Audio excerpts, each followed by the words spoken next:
Hello and welcome to Discourse of Peacocks, where we are going to be discussing yet another emphatic win by Leeds United on the road against Watford, where we beat the Hornets 4-0 in a rather impressive and dominant display yet again from the Peacocks.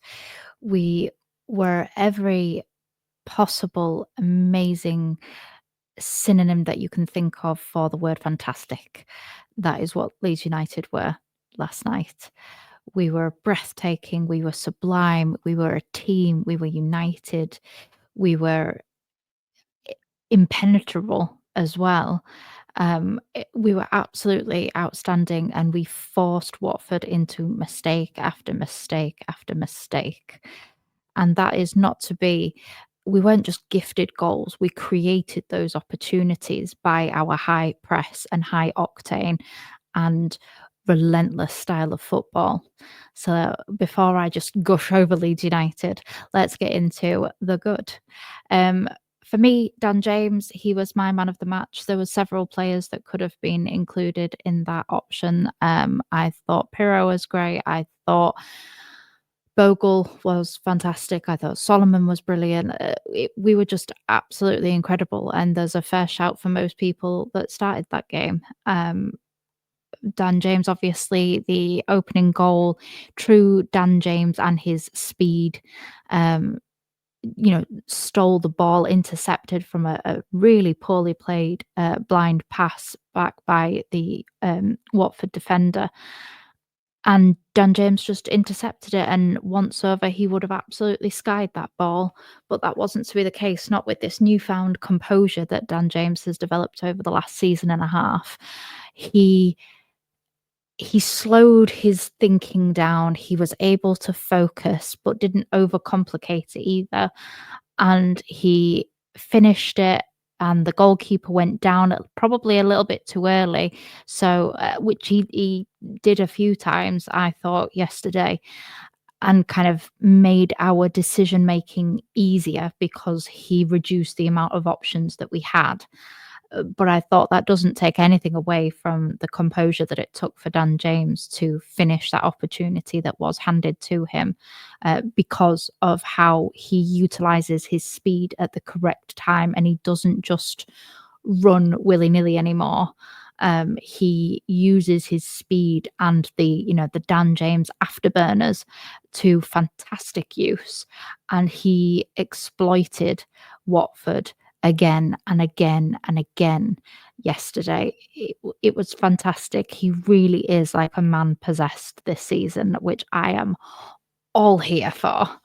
Obviously, his second goal was a very well worked counter attack with Aronson holding off the ball and then making a fantastic through ball to Pirro, who then, the weight of pass that Pirro has, sometimes he astounds me with just how he impresses me when, we've all been incredibly critical, myself included, of Pirro and his footballing ability outside of the box.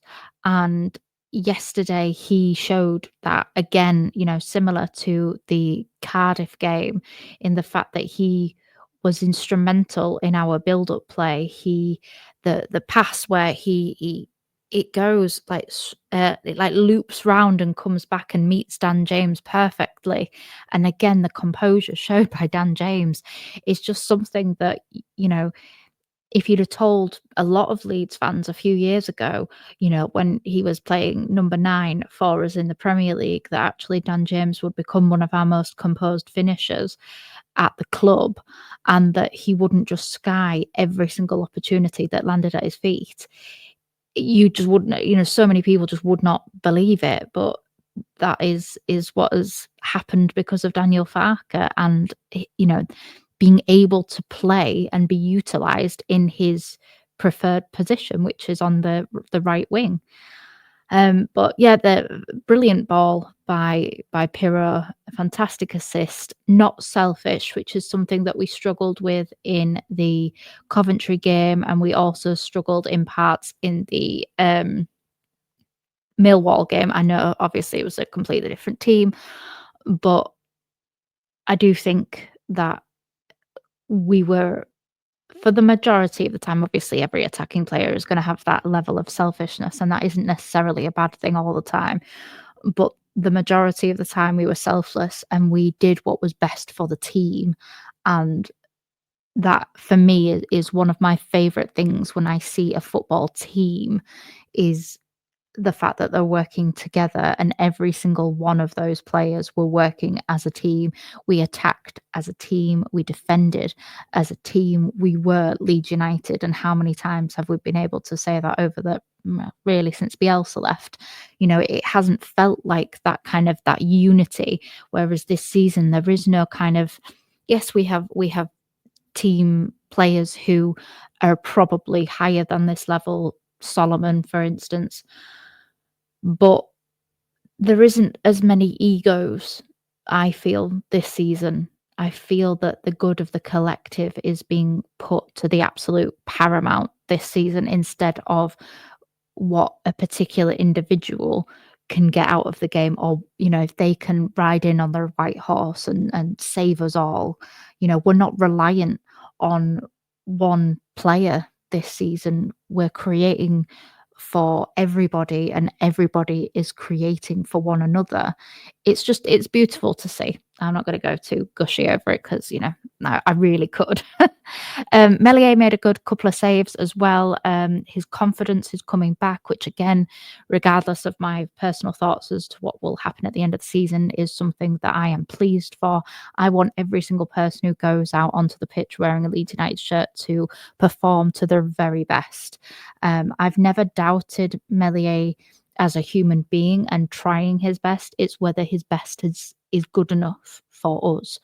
And the last few games, he's proven me wrong, and I am more than happy to be proven wrong when it's in the the good of Leeds United. That's exactly what I want. I want players to prove me wrong. You know, Bogle's proved me wrong. Firpo's proved us all wrong at this level. Again, we do have to caveat that because we do know we have seen him for two seasons in the Premier League and he wasn't. So, but we do know that he is above this level. And Melier has improved the last couple of games. That faith shown by Farker is slowly being repaid. Um, Away form, who said that was bad? Hmm.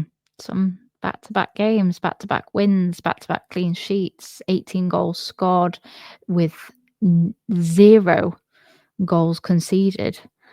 Um, Bogle, Bogle.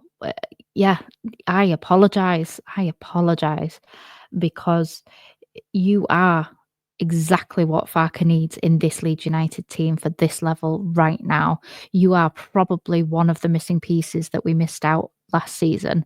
Um, Archie did fantastic job, especially playing out of position for a 17-year-old boy. Absolutely full credit to him. And, the sky is the limit for that man. But Bogle was probably what we needed last season. We needed, in order to get the best out of Dan James, we need somebody who will do those overlapping and underlapping runs like Firpo does on the opposite side. We've got threat of Aronson and Pirro and Tanaka coming through the middle. Then you've got Solomon and Firpo on one side, you've got Bogle and Dan James on the other. And then when they're tired, you've got Ramazani and you've got Nonto to come off the bench. I almost feel sorry for the opposition. Almost. Um, there was I think there was a ball from, I think it was Ampadu, where Bogle took it down. And one of the few good things that I will continuously always say about Jack Harrison is that he has like cushion feet when it comes to bringing a ball down out of the air. His second and third touch would often let him down. But Bogle controlled that ball. It was quite similar to the moment where Daniel Farker controlled it at the side of, Ellen Road last season, and everybody, got up and was cheering. It was a fantastic ball and, brilliant ball from Ampadu as well. It's lovely to see his vision Like I've been a little bit annoyed at Ampadu and it's slowing down. Um, just been a little bit maybe arrogant in possession. But when he does switch balls of play like that, absolutely, more of that, please. I thought that Pirro, it was like for the fourth goal, it was like watching a dramatic action sequence. The movements were in slow motion. We were captivated by Pirro, and we all like took a collective draw of breath and to see if he was going to finish off this movement, the pass to take it away from the defender. The other defender then slid in and he just took it to the, well, I don't know whether if when we're looking at it, it's at the right hand side of the keeper, but the keeper, it's his left hand side, and just slotted it home. Everything just seemed to, everybody moved out of the way. It was like the parting of the sea, and you could just see Pirro's beautiful feet. Just, if he could move like that on the rest of the pitch, he would not be in the championship because his calmness, again, composure seems to be my word of the day today, but he is nothing interferes with his thought process when he's in those moments. And it's fascinating watching because it's like watching art being created on the canvas of a football pitch. It's yeah, more of that again, please. Solomon, way, way, way too good for this league. His decision making as well, the fact that he could have gone for the shot for the fourth goal when he laid it off. Tanaka laid it off to Solomon, who then laid it off to Pirro.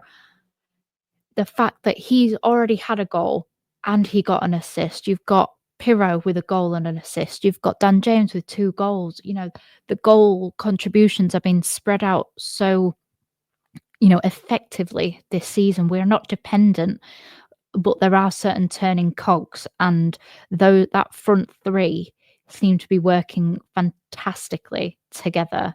Um, it's hard to critique or criticize them at all at the moment because they're not really putting a foot wrong. I'd like to as well just give a little kind of mention to Aronson and Tanaka. I thought Aronson's pressing defensively. I thought Aronson's vision for the pass through for the ball for Pirro for the, was that the first goal? Was it the first goal? No, your second goal. For the second goal, Aronson was fantastic. Tanaka, the little, fantastic turn that he did where he just the Watford player would just followed him round in a little circle, and it was like he was entranced by Tanaka's turning, and a beautiful, offload of the ball to Solomon, and then obviously you've just heard me gush over Pirro. But I thought Aronson and Tanaka were fantastic, and Aronson must be a nightmare to play against, regardless of, some of his final passes in the final third were a little bit frustrating last night. But I'm not going to let that take away from everything else he did. Everything else he was fantastic, and I thought that he he held off the physical challenges a lot better than I thought he was going to. So again, full credit to Aronson for his improved physicality throughout the season so far. Again, another one I've been very critical of, but at the time he deserved it, whereas he also deserves the praise right now. Let's move on to the bad. There's not that much. Again, I think this is just my generic thing that I've put with most games because we do create so many chances, is we should have scored more. We were wasteful. Dan James didn't get his hat trick, which I was genuinely gutted at because he'd never scored against Watford before, so it would have been fantastic for him to get his first. I really think it's his first career, like senior career hat trick, but it's obviously definitely it would have been his first Leeds United hat trick. He's had a brace a few times, but he's never got that third elusive goal. So I was gutted for him, but he did have opportunities. So it wasn't that Daniel Farke just hooked him or anything. He had plenty of opportunities, and we as a collective had plenty of opportunities to make it more. And we won 4-0, but we hand on heart could have had more. And that is why teams are so fearful of us, because when the Watford players look back at this match, yes, they'll be disappointed with probably the first 2 goals, but we actually could have had more. So 4-0 by the end of it was probably quite a respectable scoreline.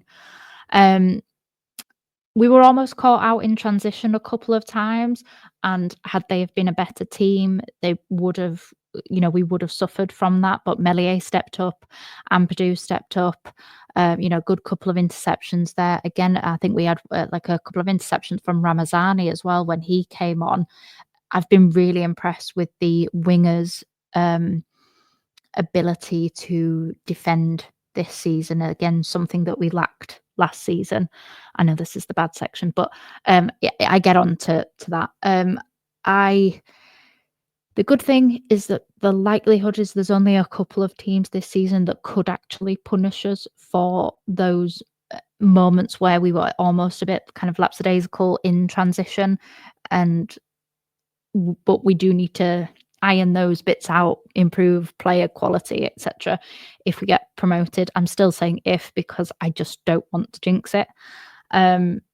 Joseph is still lacking a bit of charisma in terms of his confidence and his like youthful naivety in terms of last season when he was coming on and making an impact, and at the beginning of the season he clearly didn't feel the weight of the shirt, whereas obviously as the season has gone on, as his goals and goal contributions have dried up, as his minutes have dried up, his kind of confidence and maybe self-assurity has gone down, and it is noticeable. I didn't think he did anything wrong when he came on, but that little spark that I saw in Ramazani, for instance, when he came on, wasn't in Joseph's eye. Just my opinion, but he just didn't look as comfortable, and I really hope he gets that back, because I really do think that there's a player in there, and there is still a possibility, touch wood, we don't need him, but if Pirro was to get injured, we would need Joseph to step in and to regain that confidence, even if he had to fake it for a while. That's it for the bad. There really wasn't much to say bad about that game last night. No matter what other results happen right now, all of the games are occurring as I speak. I'm not looking at them because I don't want this to affect my mood whilst I do this recording. But we will at least be 5 points clear of third, which, with 14 games left to go, is a brilliant position to be in. We're doing the best that we possibly can right now. We could break the record for the points in a season, but it's a dream. It's still possible, and I think it's always a good thing to aim for. It's a good thing to aspire to beat these records. And this Leeds United team, this Leeds United manager, this Leeds United season is proving a season where there are records being smashed left, right, and centre. So who knows? I'd love not only to now win the league, because I'd be okay with second because we get promoted. So I am fine. But hand on heart now, with the form that we're in, with the style of football, with the feeling around the club, I do want us to win the league now. Now that we're at the top and we have been for over a month, I want us to do it. Surely the Farke doubters are slowly being tucked up nice and safely in their beds, because he is proving that he does know what he's doing. Yes, he is stubborn. Every manager has stubbornness in them. It's actually part of what makes them successful. If you were wishy-washy and bowed to everybody, every viewer, every fan, every supporter, every pundit, what they thought, then you'd never actually have a career, because your career would just be shaped on other people's opinions. So managers, great, good, bad, indifferent, are all stubborn. It's what they have to do in order to manage. And sometimes they shouldn't be as stubborn, but right now you cannot say that it's not working. And you can't even say, well, this quality of team, because actually overall the quality of the individual players that we have has gone down, but the strength that we have and the team that we have is better than the individuals that we had last season, because those individual talents didn't get us promoted. Whereas I really have a good feeling about this team. We're hitting form and we're already at the top of the table, which is completely different to this time last year, where we were still behind Leicester, we were still behind Ipswich, we were still playing catch up. And then when we obviously went out of form, after the international break, we had no cushion, because we were still catching up, we were still playing catch up with them. And this year, we are the team in front, we are the team to catch. And that doesn't seem to be scaring this squad. It seems to be encouraging them, spurring them on. They're using this momentum, and instead of letting them cower and fear and shudder at the possibility of the what ifs, they're actually getting excited by the what ifs. And we in turn are getting excited by those what ifs, which I think you can tell that we're all getting excited, because the atmosphere at Ellen Road finally seems to be picking up. It seems to be gathering its own momentum, which couldn't come at a better time for everybody. We need it. They need it. Daniel Farke needs it. It's just a fantastic feeling. We still have some time to right the wrongs of last season. Obviously, if anybody, which I'm presuming everybody watching here, watches the Just Joe football show, I was a little bit teary, shall we say, after the QPR away game last season. And we still have QPR to go away to in a few weeks' time. We can right that wrong. I would love to right that wrong, because we dropped points away at Watford last season. We got a 2-2 draw. Obviously, we dropped all 3 points in a 4-0 humiliation. And we can right that wrong. And I have a feeling that this team will right that wrong. And I don't necessarily mean that they're going to right that wrong by going and absolutely smashing them. That's ideally what I would want. But I would even be happy to just get a lot more than we did last season, even if that ends up being a draw. I want the win, obviously. I want the win. I want us to humiliate QPR like they did to us last season. But I would just love to kind of tick box the things that we did wrong last year and correct them this season and gain promotion all at the same time. It's not like I'm asking for a lot. We look so much more united this year. I know I've mentioned it earlier on, but there isn't that give it to Cree, give it to Rutter, give it to Nonto. We're working. If Nonto can't even get in the team, Solomon, James, Pirro, Aronson, Bogle, Firpo, they're all contributing massively. If we could get, I know Daniel Farke said it after the game, if we could get some goals actually from set pieces, because we create so many chances from set pieces that if we were actually any good at them, we'd probably already be on like a plus 80 goal difference for this season.